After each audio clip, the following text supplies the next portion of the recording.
and final broadcast of the MTN Bushfire Bring Your Fire live dialogues for the year 2026. I'd like to give a special welcome to the live audience that is joining us today here at House on Fire. And of course, those who are joining us online and on Eswatini TV. Today, we are gathered here for our second dialogue, which is centered around an important and timely conversation, Sia, under the theme Beyond Access, where we're rethinking health equity in Eswatini.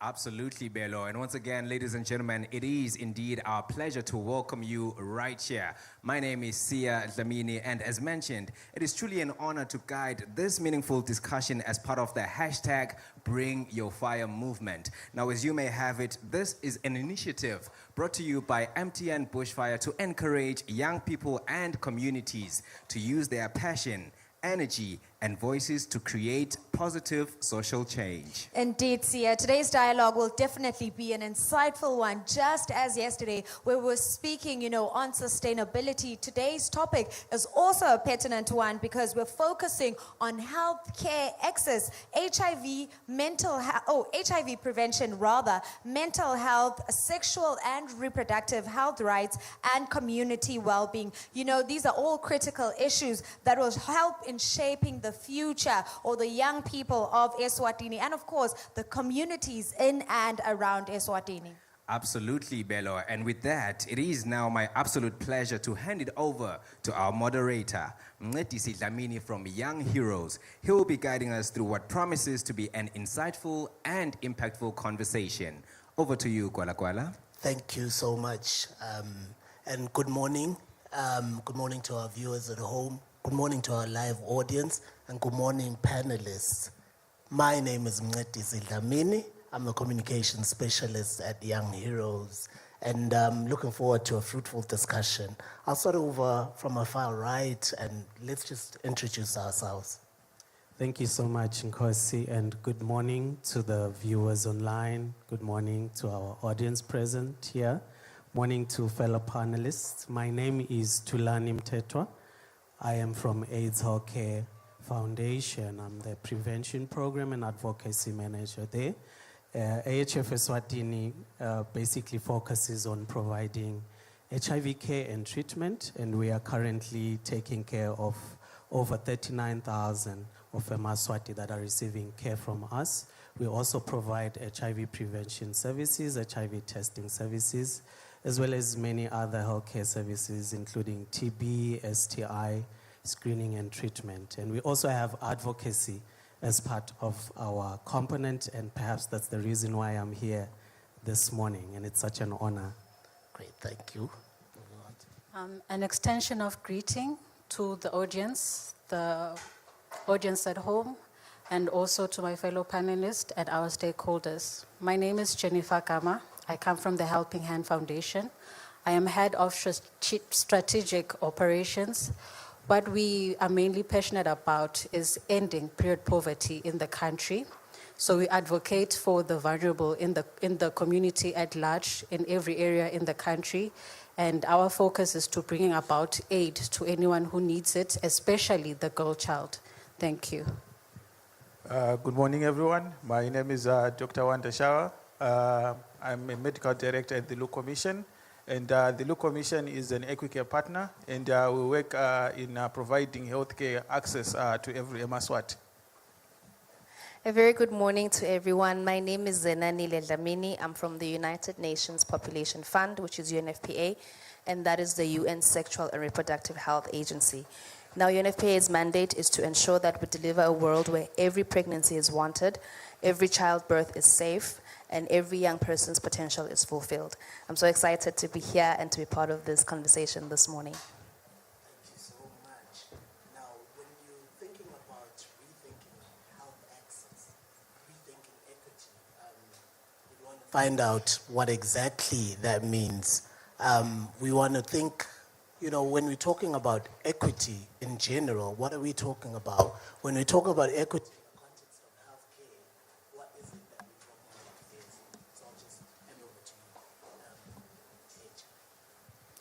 Thank you so much, Ngozi. It's an interesting topic indeed. I think it's imperative that we begin by, sort of highlighting what we mean by equity. And just to say that equity generally focuses on ensuring that everyone receives healthcare services. This is despite your age, your gender, your social status, your disability status, your income status. So in the context of Eswatini, I believe Ngozi and fellow panelists, it basically focuses on ensuring that even those people in our rural areas, we may or may not be aware that 75% of Eswatini live in rural areas. So when we speak of equity, we are basically saying, let us ensure that no matter the remote place you are in, you have access to healthcare services. In extension, I think I could also speak about how it also involves ensuring that youth-friendly services are available for our youth population. Thank you. Thank you so much.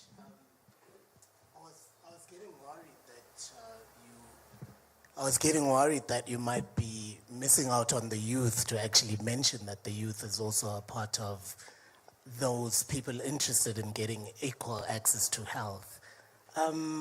But we don't stop there. So I'll shift on to UNFPA and just ask you, what do you think health access in terms of equity is? Thank you, Mngqedisi. Thank you, Mngqedisi. I think for me, to add on what Thulani has mentioned, when we speak of equity, there's two things that come to mind. Firstly, we cannot speak about health equity without addressing the issue of economic justice. Health equity is also economic justice because when people cannot afford their basic needs like transport, like food, like digital divide, for example, that has a huge impact in their access to health care services. So poverty becomes a big issue that we bring into the table. And we cannot look at health without looking at it in the multi-sectoral, as a multi-sectoral issue, because we cannot speak about health outside of education, outside of social protection, outside of gender equality and economic empowerment. So looking at it as a separate issue from all the bigger development issues will then create a problem for us. So when we speak about health equity, we speak about economic justice. Number two, we cannot speak about health equity without speaking about data, because the data is what shows us who needs help where. So there's a need for us to then also speak about the importance of the desegregation of data, the data collection, the accuracy of our data as well, because it's what shows us who needs help where, and we're then able to design interventions that are specific to the needs in those communities, because like we know, people in Lubombo cannot have the same needs as people in Shiselweni, for example. So equity for me speaks about those two things. Right, thank you. Doc, I just wanted to get a perspective from you. We understand that there is interventions on the ground. There are so many organizations. There's a lot of help reaching people out there, but there continues to be gaps. Paint for us what is happening in terms of access, in terms of equity, and in terms of what's happening. Why do we still have some of these gaps? Okay, thank you so much for the question. I think I will just add on to what my fellow panelists have been highlighting to say this is a multi-sectoral issue. It doesn't just look at healthcare. So in terms of equity, it's not just whether a clinic exists in your street. It's whether you can actually afford to get to that clinic. When you get to that clinic, are you treated with dignity? Then it also goes further than that. It also makes sure that you have the medication that you need once you have been treated.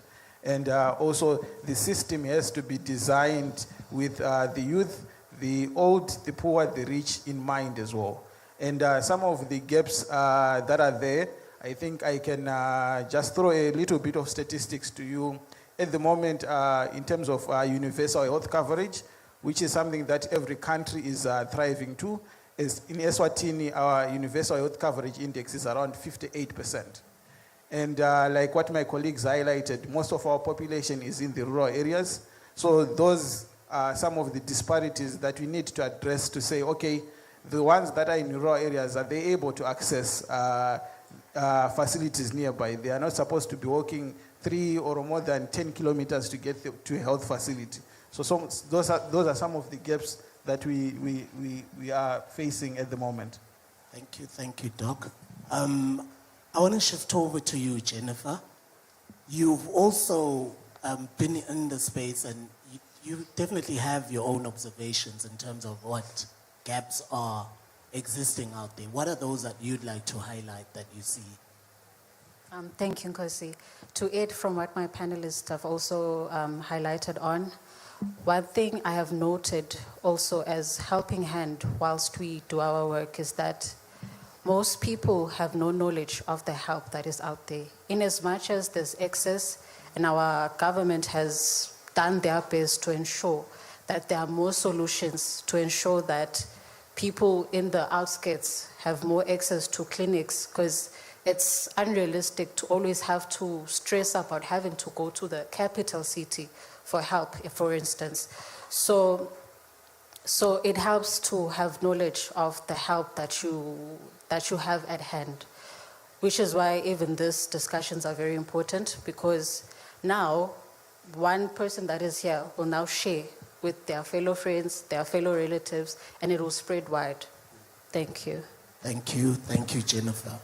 Now, I just wanted to talk about, our audience. We've got a lot of young people in our audience, and probably they'd want to know a bit of the history on how the HIV response has come about.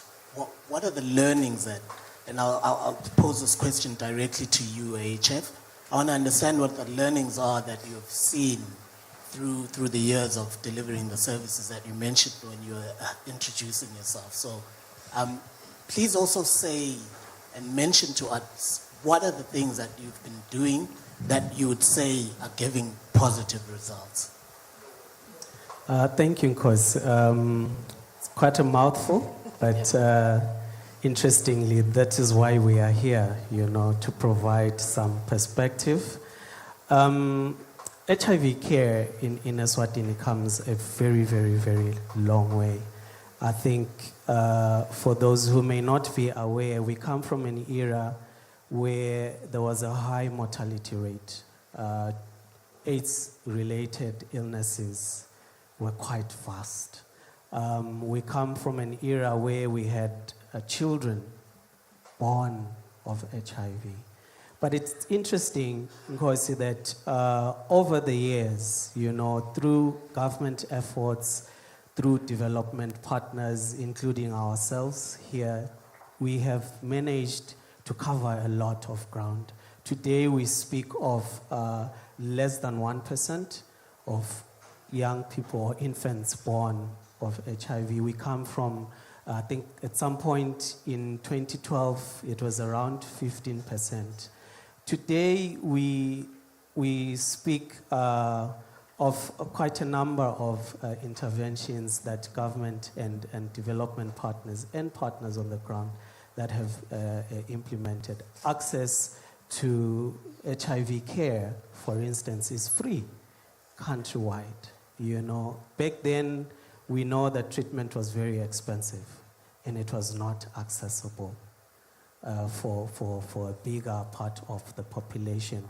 But today we are excited that, through the development of policies, decentralization, that also allowed expansion of services to rural areas. We've seen establishment of clinics in rural areas over the years. And I think, as Doc said, it's also important that we are able to access those services, despite of where we are geographically. There's quite a number of things, Nkosi, that I can mention, but we come from an era where we would wake up early in the morning to go and offer testing services in deep tanks, trying to do some targeted service provision. We visited plantations, deep rural areas to try and offer HIV care and services. I also want to touch a bit on one of the glaring issues being offering information and knowledge You know, today we are speaking of programs on social media, and we are here, aren't we, trying to also disseminate information. Lack of information and knowledge was one of the biggest drivers of HIV in the kingdom. And we're excited today because we have so many platforms that have been established to ensure that, you know, everyone receives information, especially young people that live in Eswatini. Thank you so much. So you touched on the issue of information. I just want to take you to the current scenario and what is going on in terms of sharing information to our audiences, particularly young people. Just on information alone, what would you say is appearing as a bottleneck right now? The general feel is that there is some fatigue around sharing HIV-specific information. Or how are you going about addressing those specific barriers? Thank you so much, guys. I think for me, really, it's about understanding the environment within which we are operating as government and as related partners. It's a known fact that a majority of our population, especially young people, is in rural areas. I think about 56% of Eswatini's population is young people. Now, with all these nice interventions that we have set up, are the people in rural areas benefiting from that? Is our approach targeted? For me, that still remains a gap. And we have a wide range of people that exist in Eswatini. Are we doing enough for people living with disabilities? You know, when we produce IEC materials, your pamphlets and the like, are they on Braille? You know, for that specialized group. So decentralized service provision is key. Understanding the environment. I feel for now we are concentrated in urban, peri-urban. You spoke of fatigue, because I beg to differ a bit. We've seen so many innovative strategies. Today we are speaking of TikTok videos, all centered around health service provision, ensuring that we advance information dissemination to especially young people, because currently they are the most vulnerable, especially adolescent girls and young women. We speak of, we are here, we are at Bushfire. We will be here even during the festival as AIDS Healthcare Foundation, as the partners that are present here. Those are platforms that we're leveraging on to ensure that information is shared, services are taken closer to the people. There's quite a number that's happening, but my greater concern remains on understanding where most of our young people or where most of the vulnerable population exists. Thank you. Wow, thank you so much, Mr. Mteto, about that. Luckily, our audience is young people. They will get to tell us their perspectives on how they are getting information as well later on with our conversation. I want to shift to you, Zenani. And my reason is that we are already speaking about how young people perceive things. I want to find out what you have noticed on your end that it's being mentioned, or what you have looked at with the trends and you're finding out is a problem when it comes to accessing sexual reproductive health services from young people particularly. I think when we speak about young people accessing SRHR services, one of the biggest things that we've seen or that come out from young people is the issue of stigma.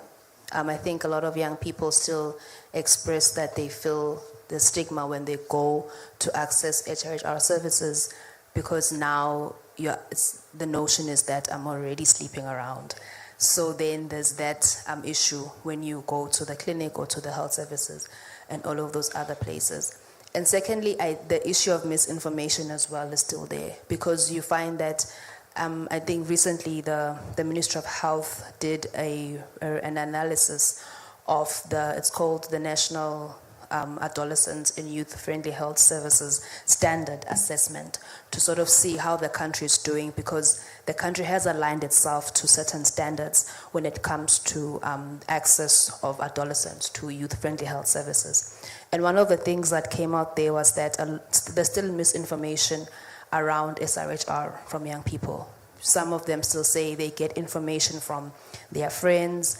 A few get information maybe from their mothers or their guardians, and a lot of it is then from either social media or the internet or whatever.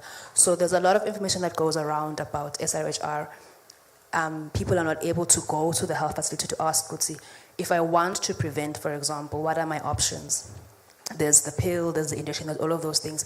Because the notion is that once I go and ask, then the assumption is that I'm already doing something, you know. So the issue of stigma is a big one.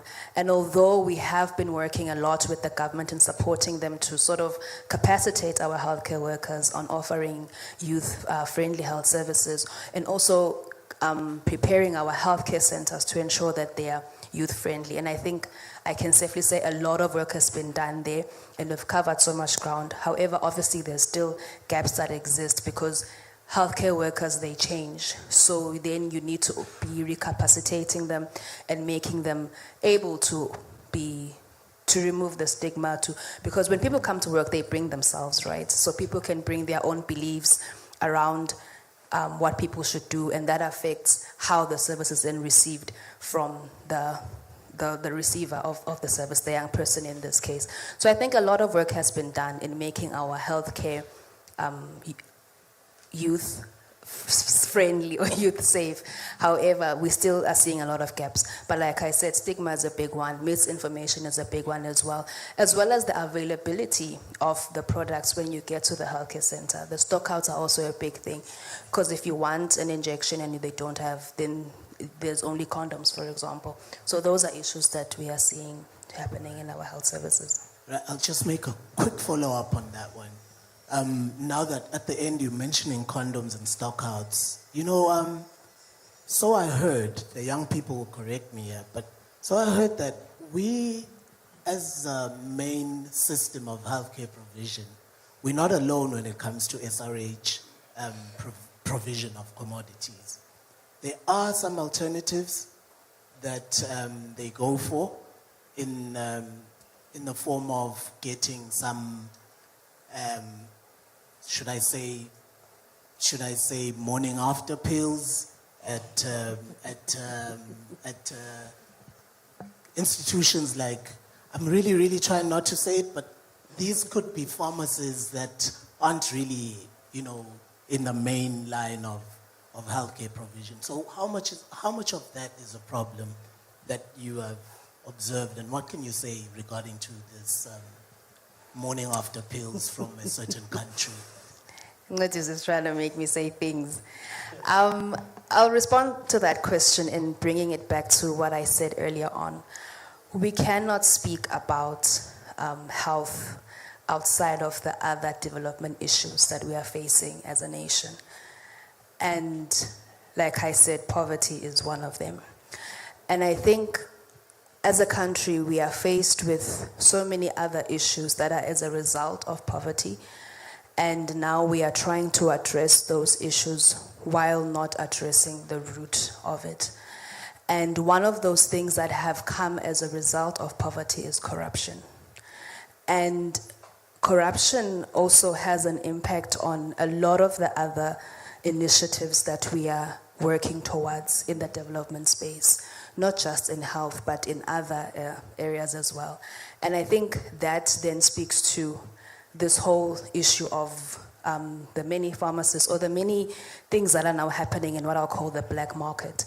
Because Doc here highlighted that equity doesn't just speak about having access to the healthcare facility or the healthcare service, but it means when you get there, you do get a dignified service, you do get the services that you need, the medication and all of that. And we've seen in the news and everywhere how we've been struggling a lot with people going to our healthcare facilities and not getting the medication and not doing that. And now the issues that have been happening at the central medical stores and all of that. And I think all of those issues then come as a result of what I mentioned, the poverty. So when we look at how all of the issues that we address, the development issues that we have, that they're interconnected, that multi-sectoral approach or multi-sectoral eye will allow us to address the root causes of issues and not just the fruit, if I can say, thereof. Because now when we speak about, for example, if you're saying, let's close down the black market pharmacies, let's do this, let's do that, it still doesn't speak to the root of it, which is the corruption, which is the poverty, which is all of that. So, yeah, I think that's how I can respond to that. Okay. Fair enough. Doc, maybe let's change a bit. We looked at HIV, we looked at SRH issues, but maybe I'll direct this both to you and Jennifer. I'd like us to talk a little bit about mental health. You know, we have an opportunity here to engage young people, and it's a growing concern about many things that are happening in their individual lives. University pressure and things like that are coming up. What are your observations in that space? What's happening around mental health, and what can you speak to it in terms of it? And don't forget, we also want to tackle the issue of we are rethinking health access and rethinking equity. Okay, yeah, thank you so much for the question. I think it is important to mention that as a practitioner, we do see patients that are presenting with mental health issues. So it is a crisis, it is an issue that we need to acknowledge that it's there. I think it is also important to mention that it is difficult to separate physical health from mental health, and also to recognize that mental health is linked to what my panelists were saying. It's linked to poverty, it's linked to violence, it's linked to employment, it's also linked to other things as well. Then if we look at those things now, they are putting pressure on the youth.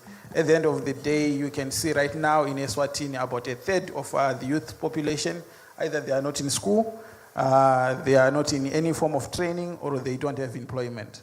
And that has been, studies have shown that if you don't have a structured purpose and you have lack of hope, it has been associated with depression, anxiety, and other mental health issues as well.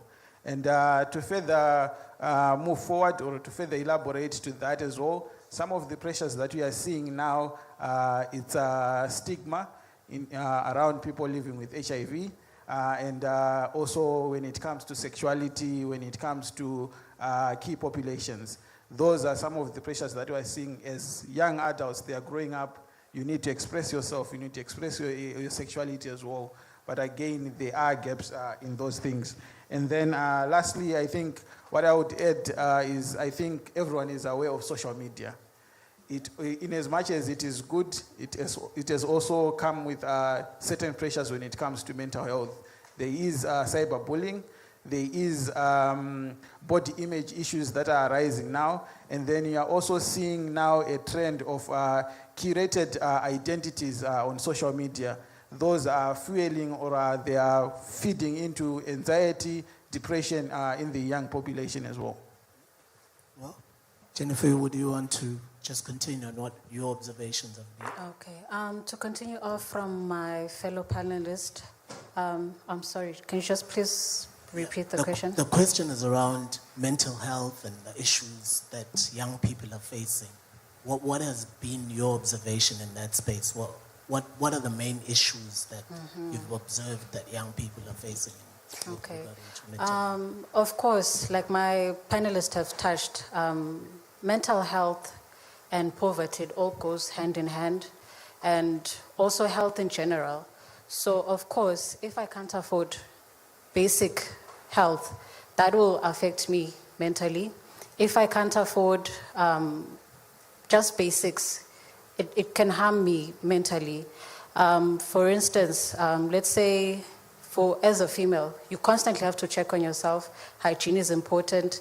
And if I can't, that will kill my confidence as well.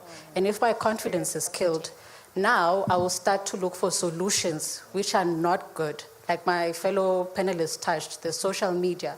You seeing influencers, which, by the way, most of the time it's not real, you know. But of course, because there's a picture that has been presented to you, you will want to meet a certain standard so that you could fit in, you could be counted as important. So obviously, if you are struggling to even just afford a roll-on, for example, never mind even healthcare, if you can't just afford a roll-on, then that will affect you. Mentally, you start having depression, you start having anxiety also. You start having even thoughts that are not even true about yourself. And that will, beyond just affecting your health, it will, because also your mental health is important in the sense that it starts in the mind and then it goes to the rest of the body. So if you're not okay up here, it will be hard for you to also take care of yourself. Because if you're depressed, for example, you find yourself, you can't even wake up. You know, it's hard for you to even wake up and to seize the day, you know, because you've just at a point whereby nothing matters. But which is why these engagements are important, because we need to find the solutions to help. Okay, we have Helping Hand Foundations. We have these certain foundations whereby you're not alone, you know, you're not alone. We have the help. Sometimes it's even free. Sometimes you can even talk to someone and they can assist you. You know, yeah. Just a quick one on that. Yes. What's your observations? Are young people coming in? Are they reporting issues around their mental health? What's the culture around seeking assistance? Okay. One thing I've observed, there are mostly young people who have the confidence, who are confident enough to reach out. But of course, that's not the reality of everyone. Like Zena mentioned earlier, there's always that thought of the stigma, because of course we're not fully educated when it comes to mental health, because sometimes when someone says mental health, we think crazy. You see what I mean?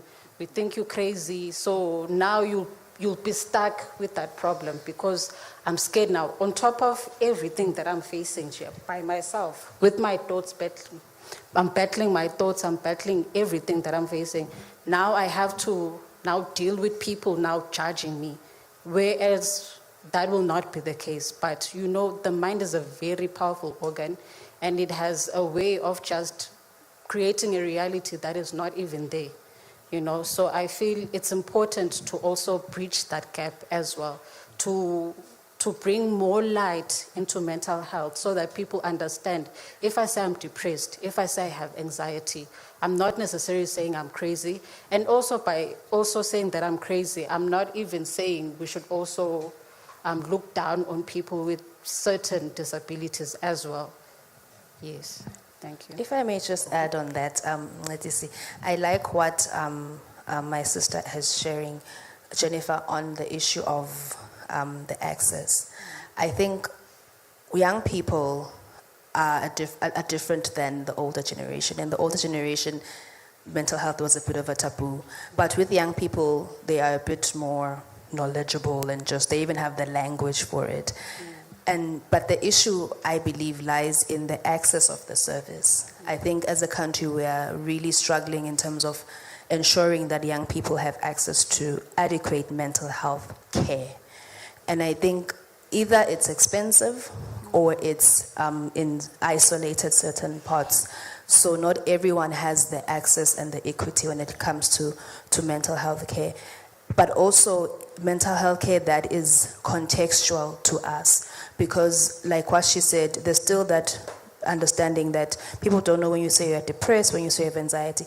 But if we are investing in localizing it, putting it in our own language, and even the solutions to it being a localized solution, structured for our context, because we know that Eswatini is a cultural country, a religious country as well. And those things speak to how people access not just health, but even mental health care. So when we invest in the research, we invest in getting the data to see that even if we can say we're bringing psychologists or therapists in this place, but you might find that the people here don't even believe in going to a psychologist or a therapist when I have issues. They believe in going to the pastor or going to Sangoma, for example. So that's the research that we need to get so that we are able to curate interventions that are specific to those people. So now we bridge the gap between the cultural and the social aspect as well as the medical aspect to ensure that the service is given to the person on the other side. Thank you so much. I think at this point, we do have young people, like I mentioned. I'd like to throw it to the floor. I'd like to maybe get 3 questions. We have our presenters with the mics, and I'll open it up for the audience to ask a couple of questions. Good morning. I am Erica Tala from Gwaliseni. I've heard such an insightful conversation. My question is, well, I'm just throwing this out there honestly, is that we all know the problems. We all see the problems. We all are going through the problems, right? Most young people can't even come because I do not need someone. I can't come to a therapist because I do not need you to tell me to meditate. I need actual help. I were lacking funds. I can't say I'm going to come to a therapist. I don't tell Aguti, oh, you need to be strong. I know I need to be strong. I'm still strong. I'm still going to class. I need actual help. So now it's coming down to the poverty. It's now coming down to the economic crisis. What is being done with that? Not necessarily just, I understand the mental aspect. It's so important. But now also, we are learned students here. We understand that. We understand that aspect. Now we need the actual financial help. Thank you. Thank you. I think we should have another question.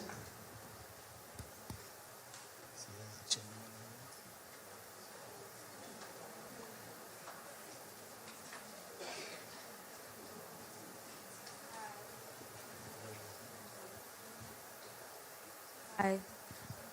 My name is Melanie Singetiwe, and my question also falls under mental health. We are students, we are burnt out, and I think when you speak about mental health, people expect to see it, but there are different forms of mental health. There's functional depression, and I think it's something that people need to be aware of, that you could be depressed, but you still have to do the work, right? And especially at uni, I feel as though our lecturers do not necessarily understand.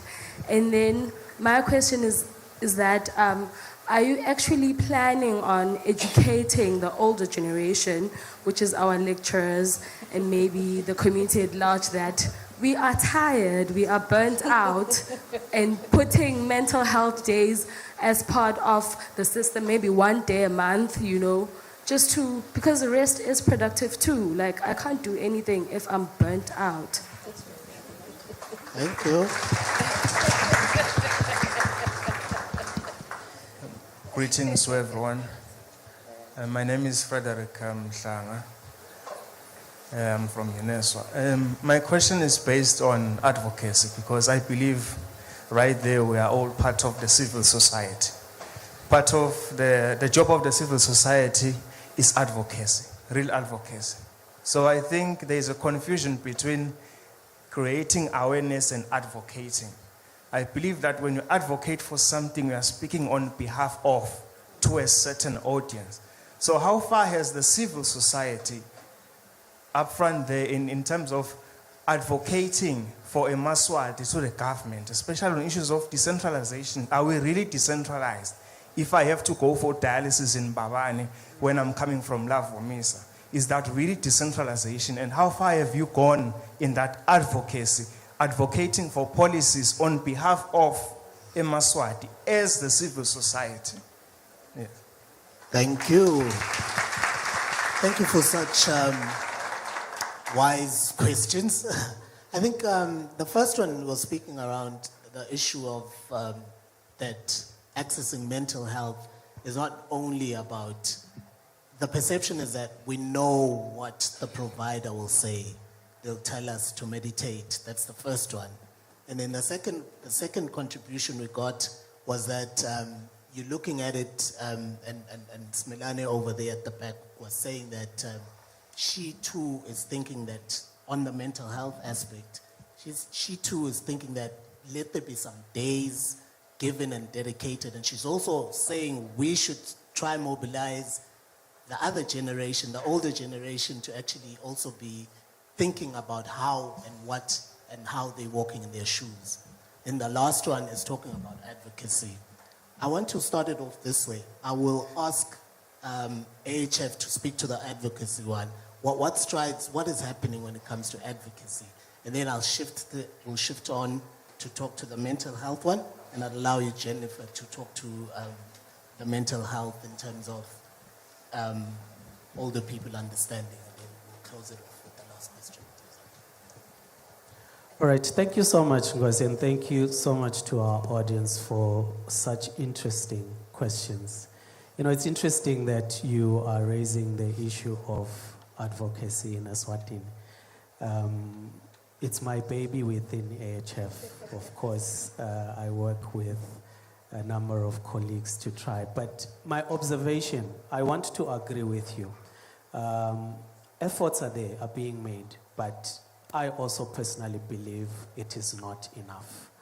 Today, we are lacking structures that bring together civil society to discuss the advocacy agenda.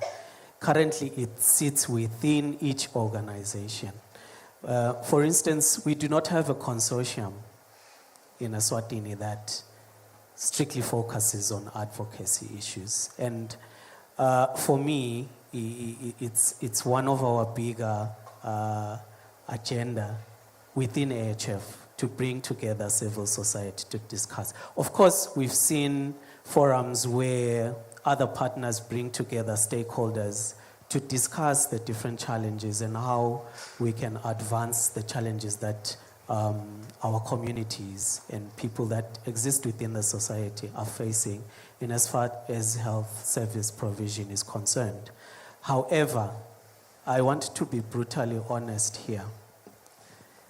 The political landscape in Eswatini sometimes is not allowing for us to advance these advocacy issues. But all is not lost. Opportunities remain, and I want to then shift my response to youth-led advocacy. It concerns me, and I've seen it happening in other countries. South Africa, for instance, has youth parliament, where young people get together to discuss issues that they are facing. And those issues are taken up to higher parliament to discuss how best government and development partners can assist. We don't have that kind of a platform in Eswatini. And I feel, Nkosi, we need to, as civil society, really take it up and try to strengthen our efforts to ensure that we create platforms. This is one of them, but now it remains with us. Are we going to advance these submissions? Do we know from a structural perspective who we are supposed to speak to next to ensure that changes are being made? The past couple of years, we had issues with menstrual hygiene. We took it up as an advocacy activity. Access to menstrual hygiene. Young people cannot afford sanitary products, sanitary pads. There was a big issue. We needed young people on board. We went out, we got data, and we engaged Parliament. And it takes deliberate action. It takes collective effort. Today, as we are sitting here, 15% was removed from all sanitary products. And that is just to highlight some of the advocacy agendas but it took us almost 2 years, and it was a very lonely journey. However, we are grateful that from an advocacy perspective, we are able to achieve some of these gains. But I just want to emphasize that as young people, please feel free to submit these issues. Partners are here.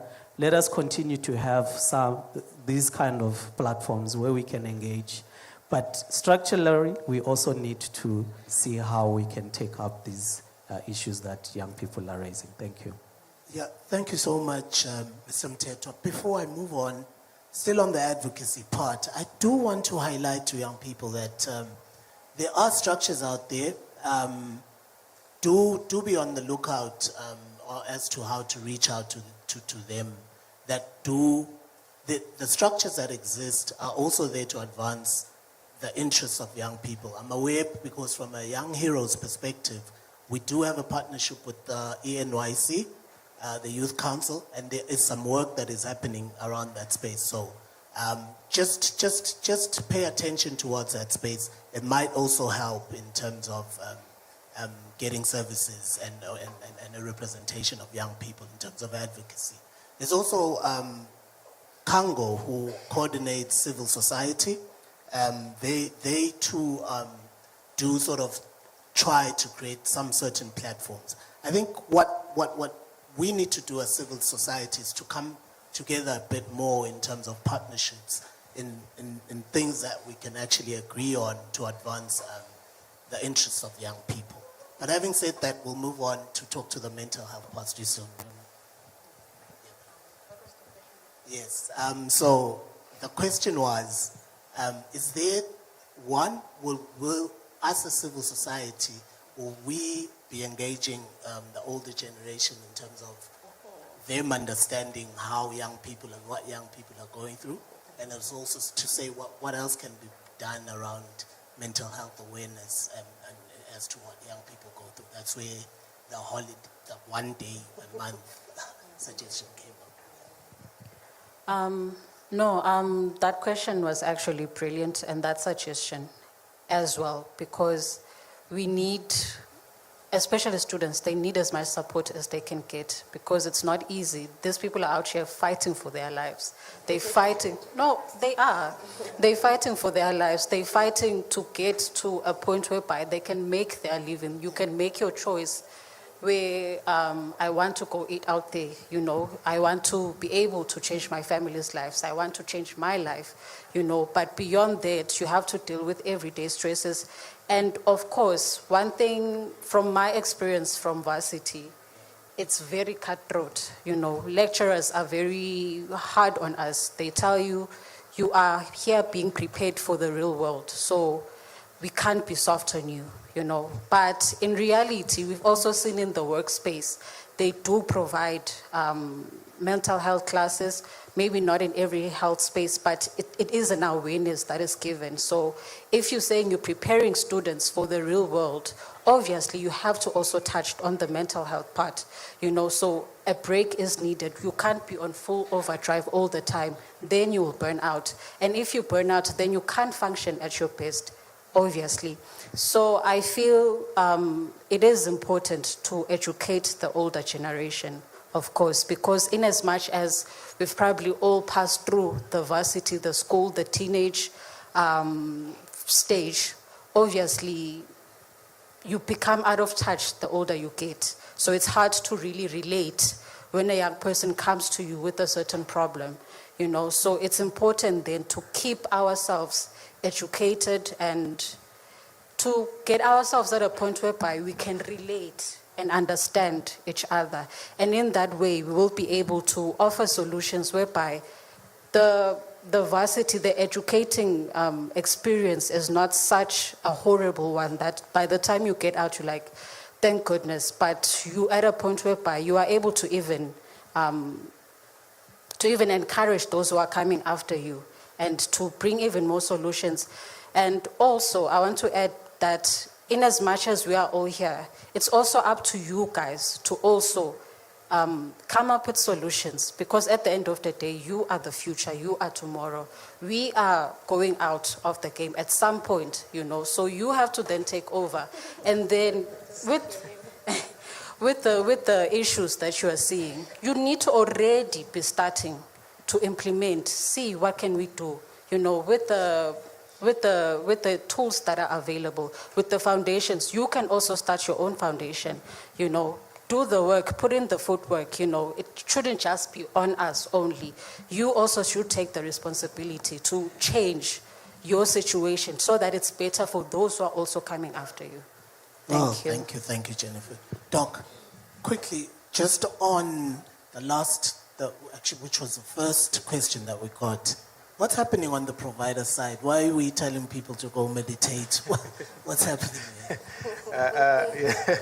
Thank you so much. I think my sister raised an important question to say, yes, we know mental health, we are being told to do this, but there are primaries, there are fundamentals that needs to be addressed. So I think to Zanele's point, when it comes to health, it's a multi-sectorial discipline. Political will is needed, healthcare is needed, the economy has to be in a position to support the youth. Again, it speaks to we need political will that will support the youth in terms of making sure that there is employment, making sure that there are training, vocational schools that are made available, not just a training school, but making sure that those that cannot afford, they have a facility to make sure that they can go through trainings. Again, I think in other institutions, there are student loans, student grants that are given to support those that are in the process to getting an education. At the end of the day, those are some of the systems that we would like to encourage the government to use. Because again, once you guys are educated, it's education for the country as well. You are going to be employed in the country, so the country is going to benefit at the end of the day. So there is need for political will. There is also need to provide an economy that once you guys are done with your school, you can actually go to work, earn a living, support your family. Once those things are in place, I'm sure when you then go to a psychologist or a psychiatrist, they tell you to meditate. I think it can land better. Then I think another thing to add as well, I think we need to understand that mental health is huge, is broad. I understand our understanding of it might be limited because there is an information gap, there is a knowledge gap when it comes to mental health. And right now, WHO is raised as a crisis. Because right now we are seeing a rise in the suicides attempts that are happening. We are seeing a rise in drug abuse. Those are just symptoms. They show you that mental health has not been addressed and has not been addressed for quite some time, right? So looking at that now, we need to make sure that the environment that we are in, we get the support from the government, we get support from the politics, then we also get to understand, okay, mental health has much more to offer. Thank you. Thank you, Doc. Let's just move on a bit. There are some couple of questions we still have that we'll make a discussion on, and then we'll later on speak to the audience again. So thank you so much for those questions once again. Zenan, can I just come to you? I want to talk about sexual reproductive health issues. And one of the main questions that I have, not only let's just open it up. Let's not only say sexual reproductive health. I want to ask, what is it that can be done that can make services more youth-friendly? What are the things that need to be put in place to get to that point? I think, like I'd highlighted before, there's already certain standards, the national standards that the country has aligned to when it comes to the provision of adolescent and youth-friendly health services. But in terms of addressing the gaps that are there, firstly, the whole digital aspect of it, I think we can do better in leveraging on that, in ensuring that the services are available for young people on a digital platform, because I think that will then reduce the whole notion of stigma having to then physically go into the healthcare center. And I know that there have been efforts around that. I think as UNFPA, we do have an online digital platform called TuneMe that we are working on with the Eswatini National Youth Council, that also provides the information. So for there, it's just the information to the young people, but it hasn't moved to the level of ensuring that they get the service. So I think as a country, we can leverage a lot on the digital use when we speak to access to SRHR services for young people. And then in terms of the friendliness of our of our services, of our healthcare centers. That will speak to, like I mentioned earlier, we do have the healthcare workers who are trained on providing youth-friendly health services, who are taken through the capacitation process. But as we know, it changes, right? Right now, I think we've had a number of nurses who've gone to the UK. So that means new nurses are coming in, and that means retraining. So that requires more resources, so a reinvestment. So it's an ongoing process. We can't say if we've trained nurses today, then we don't need to train nurses again in 3 years' time. And another one that I think is important is also when we speak to youth-friendly health services, I think the issue of inclusion, when we speak about persons living with disabilities, for example, are they able to access the services? Making sure when they go to the clinic, do they have the braille, for example, for those with vision impairment? For those who have hearing impairment, do they have the healthcare workers who can sign, for example? So those are the things that I think we still have an opportunity to do better on as a country when it comes to making our services more youth-friendly. And also even just the way we are, the innovative aspect of it. And I think this speaks to what Tulani highlighted when we include young people in the process, because we're able to come up with innovative ways on how to send the message across in a way that will be acceptable to the young person, but also in a creative way. So I think we do have a room as well to also work with young people in making our healthcare services youth-friendly as well, to ensure that, for example, the creativity, when I enter into the clinic, is it accepting? Do I feel like, oh, I belong here, or no? Or do I still feel like they are questioning me because I'm wearing a miniskirt, for example, or I have a nose piercing in a way that the nurse is like, ma'am, So all of those things, they speak into how we make our institutions a bit more youth-friendly. All right, thank you so much. I'll shift over to you, Samteto. Now, young people are so vulnerable to HIV infections.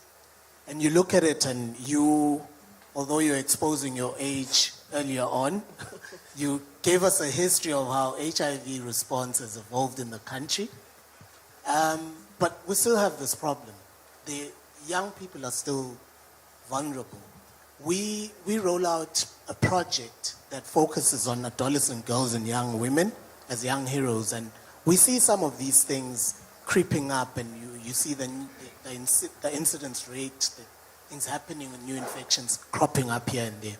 Why are young people still vulnerable to HIV infection this day and age? Thank you, Nkosi. I think it's an interesting one. Perhaps I can begin by highlighting that these new infections are not necessarily because of individual behavior per se. There are so many other underlying factors that contribute to that. Young people remain susceptible to poverty and economic vulnerabilities. And until we address those underlying factors, we may not be able to sustain the gains that we have done, and we may also not be able to prevent new HIV infections. We continue to see intergenerational relationships as a result of poverty. We continue to see transactional relationships, These are the kind of engagements that make young people vulnerable. I always give an example. If an older man like me can date a younger girl, I provide the money, I pick you up in my fancy BMW, I pay in a hotel. It is no-brainer that when it comes to the sexual intercourse, this young person has no power to detect how that, sexual intercourse is going to take place. They have no power to negotiate for safe sex practices because they remain vulnerable. So we need to address those issues. We also have issues around school dropouts. Young people that are not in school are idly and remain vulnerable. How do we address those issues? Because these are the issues that then make them vulnerable, and that is what subsequently causes the new HIV infections. And then, of course, I also want to speak to access to information, accurate information. Some young people do not have accurate information, especially in rural areas. You know, there's still a gap. We need to strengthen on ensuring that they have correct information around that. But essentially, I think we just need to see how we best address economic vulnerabilities. Let's try and have a collective effort, you know, to see how we can best assist. Health services alone are not going to reduce new HIV infections. Thank you. Thank you so much, Mr. Mteto. I'll move on straight to you, Jennifer. I've got a question here. I'd like to ask it as it is. So, how are issues such as relationships, sexuality, body image, and reproductive choices affecting adolescents? What is happening within that? Like my fellow panelists have touched, misinformation is one. And also in adolescence, there's a lot of peer pressure. That is another one. Because in as much as you could be educated, you could be well aware, there's also the part of wanting to fit in as much as we could say that's unrealistic, but it's the fact of it. In as much as we could have all the excess, there's also that part of wanting to fit in, wanting to be a part of the cool crowd. And unfortunately, in this time, in this day and age, bad behavior precedes more the good behavior. Now you have to be turned up, there's talks of body counts, there's, you know, so everyone is competing to shine in those areas. Yet, now that is, there's deeper issues. We forget that there's consequences that come with those practices, you know, HIV, you know, sexual reproductive health, you know, because, you know, once you expose your body to someone, you are fully vulnerable in that state. Because you can't, we all dressed up, but once you expose your body to someone else, you are now vulnerable. And now you expect certain treatment from that certain person because you gave up a huge part of yourself. And most of the time, you find that the person is not even there. And that affects your mental health, you know. So, yeah. Thank you. Earlier on, I asked a question to UNFPA. I asked about how best can we make youth-friendly services. How can, and you came up with a lot of suggestions which are quite interesting. I like the part whereby you mentioned that let's involve the youth in this. But then there's the training part that we spoke about. We spoke about that we have a high turnover in terms of our healthcare providers. Now you need to train. So I just had a follow-up question to that. Why isn't that we put it in institutions, that the trainings are done in school rather than in service? What can be done around that space that allows that every time a healthcare provider comes out, there's somebody who already is aware of healthcare, of youth-friendly services? Thank you, Mlitis. I think it is something that is ongoing in the in-service training as well, but obviously there's always room to do better, like I say, and it all boils down to resources, resources that are available to ensure that all of these services are available, both in in-service and in post-service when the healthcare worker is now stationed at the health institution. So it's a matter of resources, it's a matter of investment, it's a matter of prioritization as well, as a government as well as the development partners, to see if this is something that we say is a priority, then how are we ensuring that we're investing into that. But I wanted to just, now that you've given me the platform, to just add on something that Tulani touched on when responding to the question around advocacy. I think a young man asked around what we're doing in terms of advocating for the issues that we're speaking about now.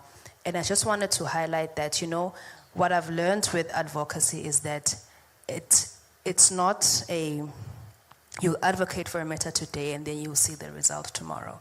Like he mentioned with the whole issue of menstrual health management, sometimes it can take years to advocate for an issue and you only see the change maybe 5 years down the line. But it's through the work that has been done by people who have come before us.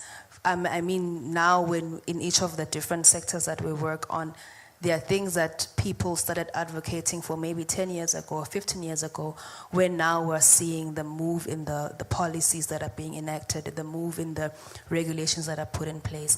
And I think as a young person, it can get discouraging if there's a burning issue that you're seeing in society that you want to address, but it's like it's taking time. And I think that's the nature of development work. It's the reality that I've also had to face in a lot of the work that we do, is that some issues take time to work the ground to get to the point where it's like, finally, now it has happened. And I think a lot of us and our fans will agree with that, because it took them time to be the winners. But it takes time. Some investments take time. Some advocacy takes time. It's not as easier with other issues than others. Some issues, it takes a lot of political will, a lot of convincing, from this parliament to the next, until that one that actually then moves the needle. But I think one thing that we then need to do on our side is just not give up, because the AHF will do the work, and then UNFPA will come and do on top of that. Someone will build on top of that. It then speaks to the need to collaborate, to work together, to partner, to say, you have moved the needle this far, I come and I move it a further direction until we get the end result that we want. It can be discouraging, but you just then need to, you let the passion or the end result be the one that drives you to see what you want to see on the other side. Okay, thank you so much. I think we've heard more or less what the picture is. We've been speaking about maybe 3 big ball areas: mental health. We're also speaking about sexual reproductive health as well as HIV. I want to open it up to the floor again to say, what are the solutions? Not more about questions, but what are the solutions? Zenan, my colleague here, was talking about involving the youth to say, if you guys design your own solutions, then there must be a way that we will be making more impact. So I'd like to open it up to the floor for anybody who has solutions to some of the problems. There's a hand over there. The presenters will help with the rolling mic. Hello. Good morning, everyone. Okay. Good morning. My name is Nogunga Damieni. I am a founder and lead consultant at Lusito Wellness and Counseling. By training, I'm a psychologist. So I'm here and I'm catching strays because people are saying, oh, psychologists are going to tell us to meditate, they're going to tell us to, forgive ourselves and all of that. So I'm just standing in to defend my profession, hey? And also, of course, to bring more solutions to the conversations around mental health. I was quite happy to see the conversation on health did steer towards mental health, because no conversation on health is complete without involving mental health. And I think I was also happy to hear a comment raised about the role of geopolitics, or rather local politics and economic factors, how they factor into the access and distribution of healthcare services, and in particular mental health. We're at a time where we can no longer afford to hide behind the leaf of stigma to say, oh, we're unable to disperse mental health services because the stigma around it. Now it's time to find solutions around it. And we have seen in past programs that are centered around healthcare, especially where mental health, rather a Ministry of Health is concerned, there are programs that are run that then influence the policy development of certain health. For example, we had a program, malaria a few years ago because there's a problem with malaria, and then to that their response was to establish a program that is going to directly touch on that issue. And I think it's about time that we have a program that will be established to address in particular mental health, so that over time we can have a mental health policy, because we have a real problem in our hands, a real crisis whereby we have fewer people accessing mental health services. But in that, we've got less men accessing that. And we can see the results of that in the number of suicide cases that are reported in the country, that about 85% of successful suicides are committed by men. So we need to have targeted interventions that will target not just mental health as a collective for everybody, but in particular for men. So now, I think we need to start looking up towards how do you package mental health into the basic healthcare provision. Is it really time that we can say Eswatini is now moving towards integrating mental health services into primary healthcare, so that it's no longer treated as an issue, as a secondary issue? Mental health is no longer a luxury. Accessing mental health is not supposed to be seen as a secondary issue. Or because it doesn't kill me, because I can live to fight another day with my headache, or with the fact that I haven't been able to sleep for a few days, I can live on, and the fact that scars in mental health are not visible. That doesn't mean these issues should remain in the big shadows like they have been for a long time. So we definitely need to have, there's an actual need for deliberate and intentional efforts towards making sure we package mental health services into basic healthcare. Thank you. Let's get another hand.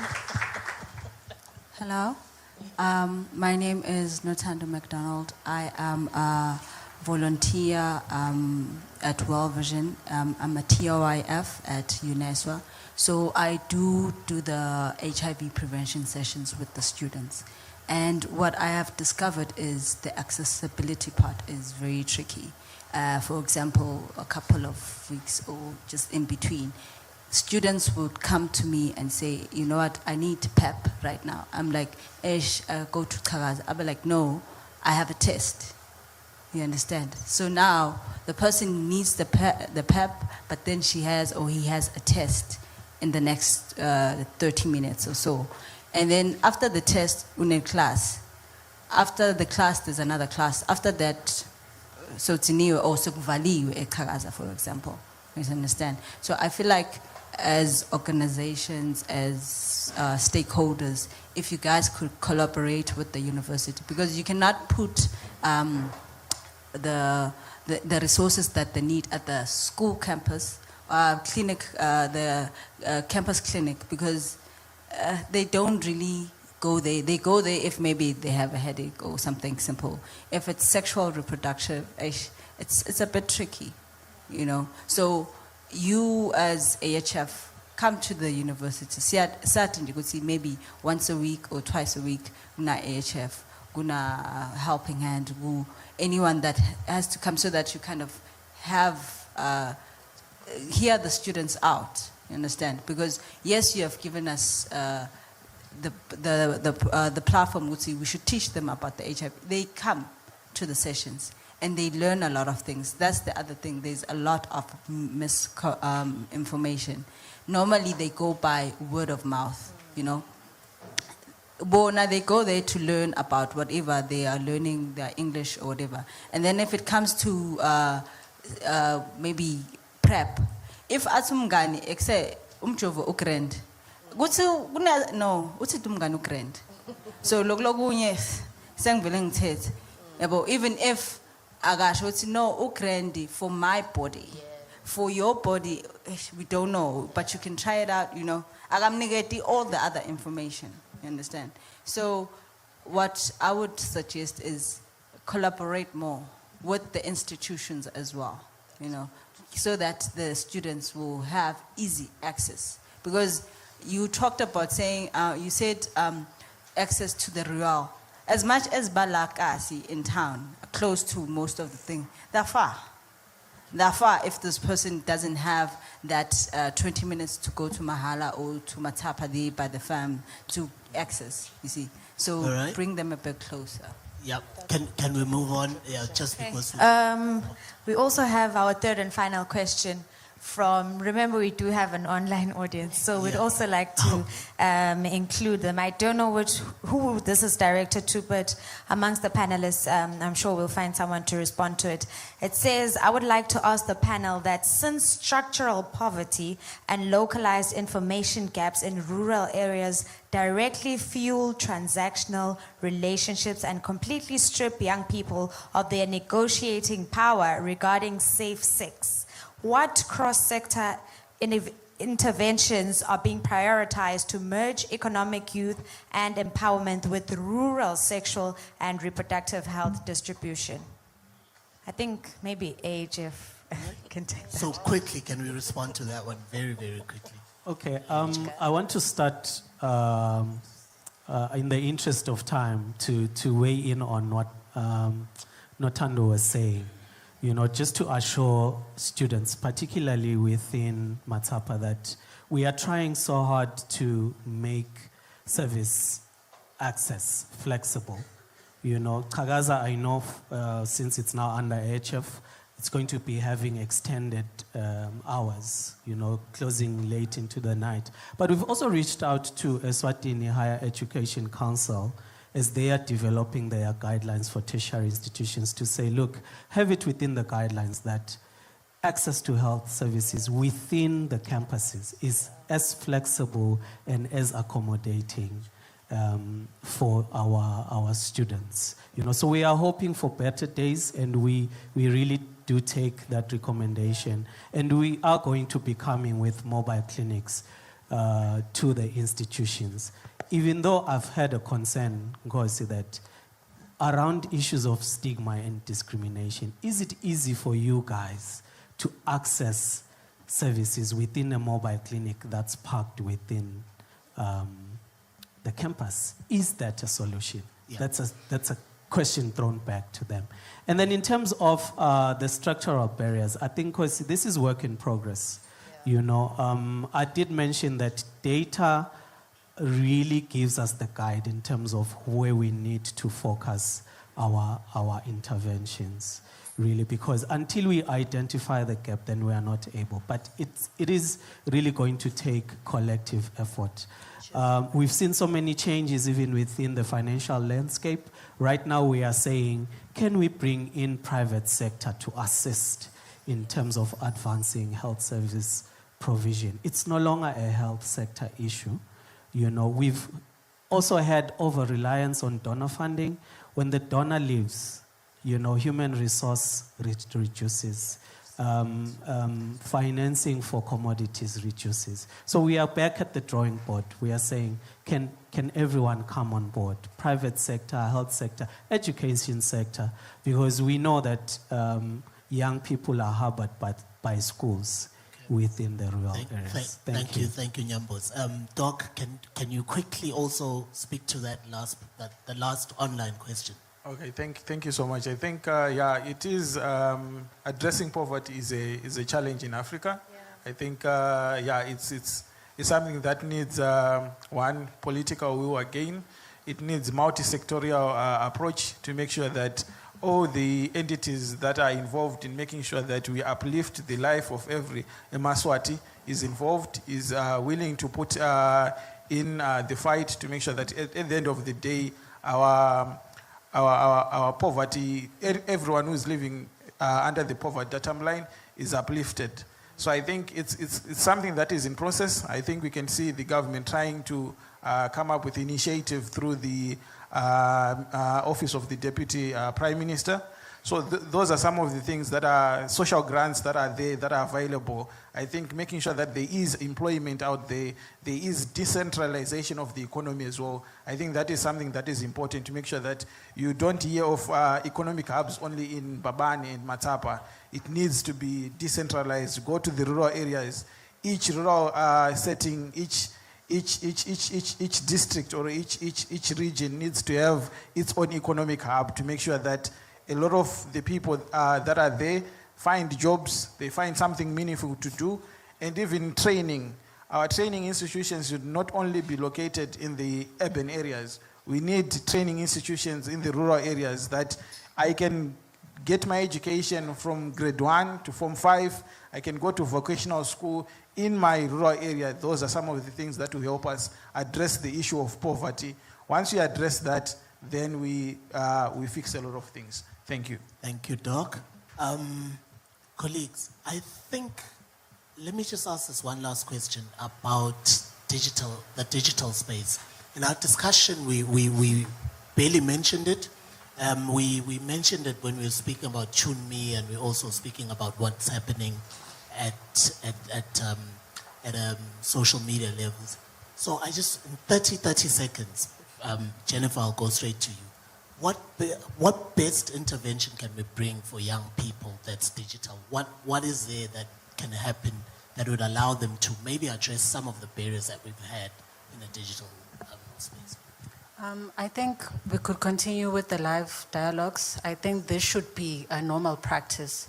That is one, whereby we engage with the youth, they express their issues and also share solutions, and which will also help us as well as professionals to be able to introduce new mandates and new programs as well that will help and assist in curbing the gaps that are there in society and also in the youth, and also to empower them as well. Yeah, thank you. Thank you. That was 30 seconds. So colleagues, I think for now, let us say our closing words, and this we too should keep it short to a minute. I'm giving you 60 seconds each to just close it off and say, what have we rethought when it comes to health equity in Eswatini? I'll start off from my far right again. Thank you, Nkosi. I think mine is just to appreciate this moment and the interesting discussions that we've had. And my parting words would be, I think Jennifer has already said what I thought perhaps I would say as my parting words. This should be the beginning of many interactions that we are having, because until we know what problems exist within the targeted populations that we are dealing with, it's going to be challenging to address them.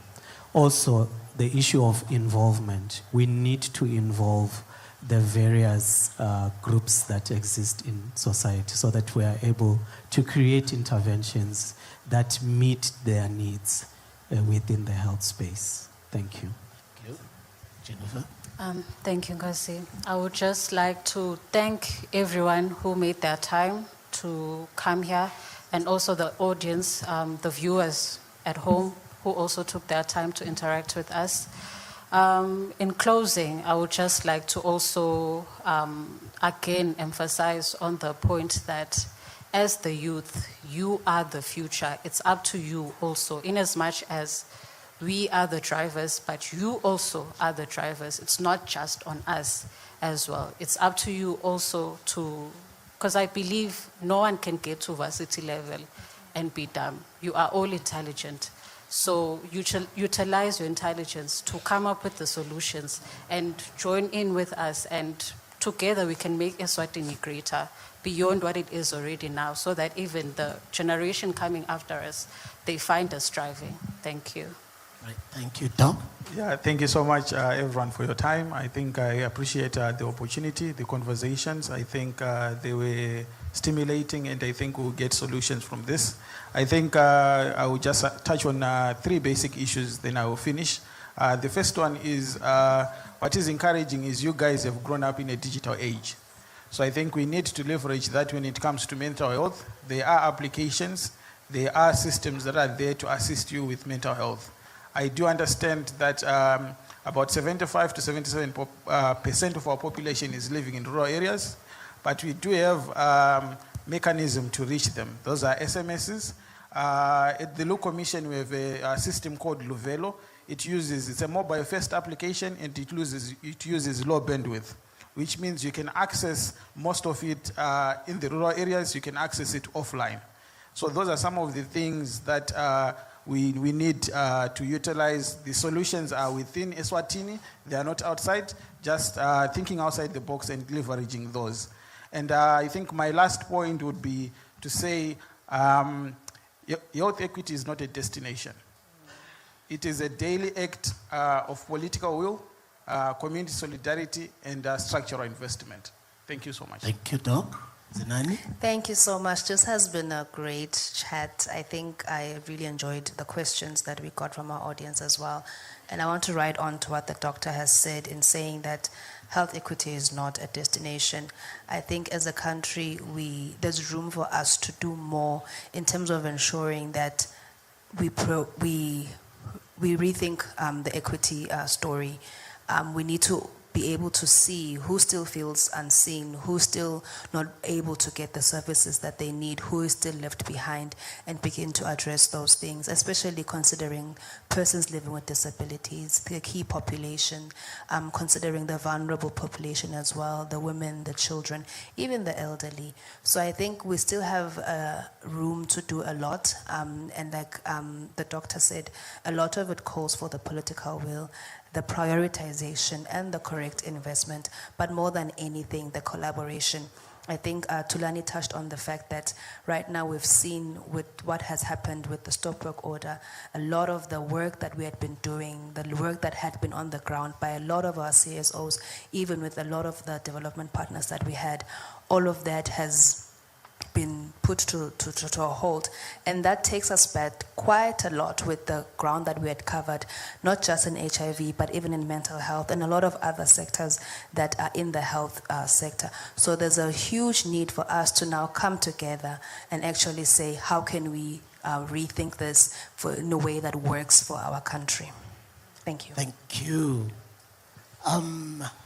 Thank you so much, panelists, and from me as well, thank you so much to the audience at home, to also the audience here. I think we heard a lot about collaboration, a lot about committing to work together to get more solutions. Having said that, thank you so much. I'm going to take this back to the presenters, and I hope this was the start of many other dialogues to come. All righty, ladies and gentlemen, thank you so much to our moderator, the panelists, the partners, and most importantly, the live audience, which are the students. Can you please give yourselves a big, big round of applause? Sia, I'd just like to mention, a special thank you. I know that I've already said thank you, but I will be thanking again our partners today, which was the AIDS Healthcare Foundation, the United Nations Population Fund, EquiCare Partner Network, Young Heroes, Helping Hands, and of course, Eswatini Gender Minorities. Absolutely, Bello. That was a very impactful and insightful conversation indeed. It's also good to hear solutions coming from the young people themselves. Yeah. And as Urban Poet says it himself, it takes the wisdom of the elderly and the young people's energy to bring the change. All right, Isia. Today we're signing out in a different way. You know that the MTN bushfire is all about bringing your fire. So I will ask our audience to give me a big bring your fire as we sign out on Eswatini TV, but are continuing the broadcast live. So if you're joining us on LinkedIn, Facebook, and YouTube, please do stay tuned, because this is the part where we reach our giveaway. So I hope you were listening attentively. Our live audience, we have 4 tickets to give away. I think they're paired with something else, because we did see yesterday it's not just only a ticket, it's more than that. So in 3, I'll ask you to say